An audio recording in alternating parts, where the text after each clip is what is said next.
So these are the three foods that triggered me, that triggered my body, that triggered my mind, that triggered my gut. And I hope you could avoid these three foods because when I avoided these three foods out of my diet, it helped me tremendously. My gut started to feel a bit better. Like at the time though, I was having gut issues, right? So I had a bloated stomach. I didn't feel well. I was tired, lethargic, brain fog, I didn't have energy. And once I removed these foods, those symptoms started to go away or at least decreased a lot. Okay. Number one food you need to avoid: sugar. Avoid the sugar. Sugar isn't healthy for you. It's not necessary, guys. You don't need sugar. You just want it. In sugar, by the way, when you ingest so much sugar, especially, you put your body in a state of glycation, which is basically cooking your body. You know what I mean? Do you know what that means? It basically means like if you put like a piece of, like if you put a lot of water in a bucket and cook it on top of the stove, and you put chicken, a live chicken in there, and you kept him in there while, the water became a little bit warmer and warmer and warmer, eventually the chicken isn't going to realize that it's being boiled alive. And that is what your body is going through when you eat too much sugar. And in result of that, it's also affecting your gut.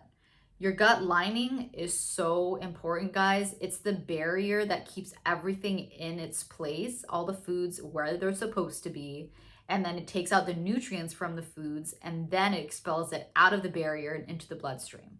And that's a great process for your gut and for yourself, because when you have a healthy gut, you have a healthy brain, you have a healthy body. But if your gut is not good, you're gonna feel what I had: bloated stomach, lethargic, foggy brain, tiredness, not sleeping well, not having energy, having very low energy. And you want your gut to be healthy because when it's healthy, now you can get rid of those issues, those symptoms in your body.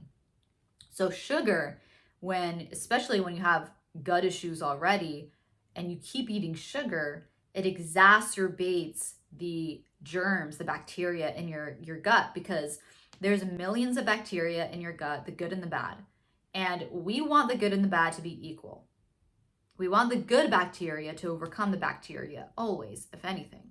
But we never want the bad bacteria to overcome the good bacteria, right? We want it to be in equilibrium.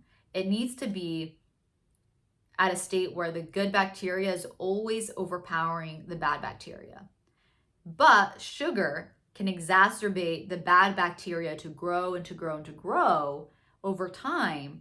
And now the colonies of bad bacteria are bigger than the good colonies of bacteria. And now your gut lining is at war with this bacteria.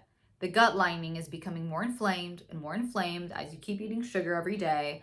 And now the gut lining is becoming thinner and thinner and thinner because it's so inflamed and it's breaking down. And the gut lining is just skin. It's skin with villi on it. Villi are these little guys on the barrier that take in the food and basically take out the nutrients and absorb it. But food can get stuck in there, especially when your gut is having problems.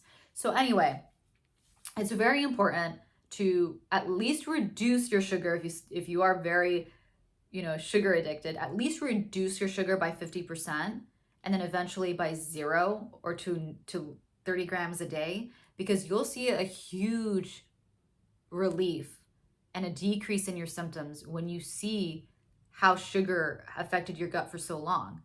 When you take out the sugar, or at least reduce it by a lot, you'll see a reduction in symptoms. You would have to, because sugar is what feeds the bad colonies in your gut. Food number 2. I wouldn't even call this a food, but for the sake of the video being easy to understand, I'll just call it a food group. But seed oils. Seed oils are not cool. I don't like seed oils. They suck. They're not supposed to be cooked in foods, especially in restaurants when everyone's going out and about all the time to eat out. I really truly believe it should be illegal because seed oils were originally used as a lubricant for engines. Now, people are like, oh, that was originally what it was used for, but it's okay to cook it in food. Like, it's deemed as okay, safe. Yeah, it's deemed as safe, but it doesn't mean it's good for you. Like, People don't understand that when you eat seed oils, it stays stuck in your body for a very long time, for months. And the only way to get rid of it is if you just stop eating seed oils and let it run its course in your body and just let it just get out of your body naturally when you stop the seed oils. Because exercise doesn't do it alone. Food doesn't do it alone. It's just your body naturally expelling it out of your body, but it takes months. So keep that in mind when you're eating seed oils. It also affects your gut, okay? Everything that you ingest affects your gut for the good or for the bad. And seed oils can cause even more inflammation to your gut lining and break it down, because seed oils are not meant to be ingested. They are not meant to be cooked. They are not good for you, okay? Not only because it stays in your body for so long, but also because it inflames your gut, because it's not man food. It's not for men. It's not for humans in general. I meant to say that. It's not for humans to eat and ingest. Now, it's okay to eat it once in a while because, you know, when you're out with your friends, you can't really, like, most restaurants have seed oils, but avoid it, you guys. The sesame seed oil, so bad for you, probably the worst one. Safflower oil, canola oil, which is the cheapest one, which is used in a lot of places. Avoid those oils, guys, and stick to beef tallow, grass-fed ghee. If you have to eat some kind of oil, eat avocado oil, the very high quality one, and stick to olive oil, but don't cook olive oil. Put it in your salad or whatever you do with olive oil. Just don't cook it. But stick to those kinds of fats, those kinds of oils, and avoid the seed oils, you guys, and you will see a difference in your gut. Food group number 3, highly processed foods. I know that is like common sense, but believe it or not, a lot of people think processed foods are okay to eat, or don't even think about removing it out of their diet in order to see a reduction in their gut issues. But processed foods are not good for your gut right now. If you have leaky gut, you have severe issues in your gut, take out the processed foods, stop the junk food, stop the sausages. Believe it or not, yes, sausages, I don't believe are very good for your gut because they're processed still. You need to eat like whole meat, like ground beef, a lot of steak. And I know that's expensive, then at least stick to ground beef, steak, like other parts of the cow that's whole, eat those. And sausages you can eat here and there, but also remove the junk food, you know, the fries and the takeout and the chips. And even if it's like fried in avocado oil, like right now you have severe gut issues, so you need a severe solution. So take out even the chips that are even dipped in avocado oil. Even though I said avocado oil is okay, just avoid the processed foods, the Doritos, the chips, the healthy chips even, and you'll feel a whole lot better when you remove the extra stuff out of your diet, okay? I hope you have an amazing day, and I'll see you in the next video. Bye for now.